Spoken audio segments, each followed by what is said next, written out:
Di tengah hiruk-pikuk sebuah kota besar yang tak pernah tidur, seorang anak kecil bernama Rian menjalani hari-harinya dengan penuh kesendirian. Usianya baru genap 10 tahun, namun hidup telah begitu kejam kepadanya. Rian adalah seorang yatim piatu. Kedua orang tuanya meninggal dalam sebuah kecelakaan tragis 2 tahun yang lalu, meninggalkannya tanpa sanak saudara, tanpa rumah, tanpa harapan.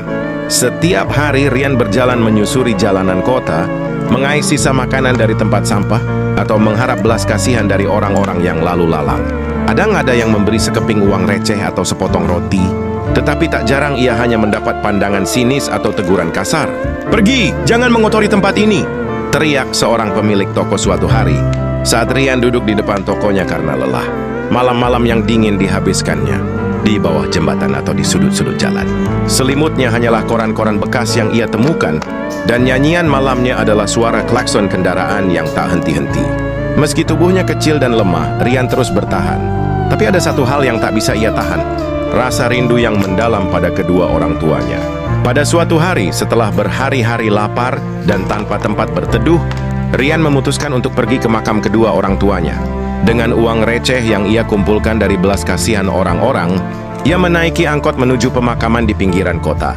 Langkahnya gemetar saat ia tiba di depan pusara sederhana itu. 2 nisan berdampingan dengan tulisan nama kedua orang tuanya tertulis jelas di sana. "Ma, Pa." Rian kangen banget, ucapnya dengan suara bergetar. Air mata mulai membasahi pipinya.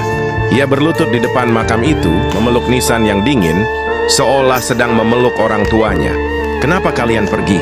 Kenapa Rian harus sendirian?" "Rian capek, Mei." "Pa, Rian cuma mau pulang."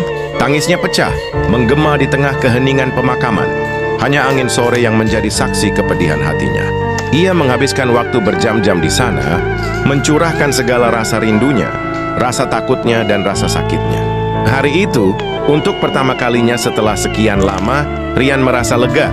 Meski orang tuanya tak lagi ada, ia merasa mereka mendengarkan jerit hatinya. Matahari mulai tenggelam, namun Rian tak ingin pergi. Ia hanya ingin berada di dekat makam itu. Di tengah gelapnya malam, ia akhirnya tertidur di atas tanah yang menutupi pusara kedua orang tuanya, seolah ingin menyatu dengan mereka. Esok paginya, seorang penjaga makam menemukannya. Wajah kecilnya yang penuh kelelahan terlihat damai. Berita tentang seorang anak yatim piatu yang ditemukan di makam orang tuanya menyebar, hingga seorang dermawan yang membaca kabar itu memutuskan untuk menolongnya. Hidup Rian perlahan berubah setelah hari itu, tetapi rasa rindunya pada orang tuanya tak pernah pudar. Kini, setiap ulang tahun kematian kedua orang tuanya, Rian yang sudah tumbuh dewasa selalu kembali ke makam itu. Ia membawa bunga dan berdoa, "Beruntunglah bagi kita yang masih memiliki kedua orang tua. Jagalah mereka, sayangi mereka, peluklah mereka dengan hangat karena penuh cinta. Sama seperti mereka memeluk kita dengan cinta dan kasih sayang mereka di saat kita masih kecil. Semoga orang tua kita mendapat rahmat yang maha kuasa di dunia dan akhirat kelak.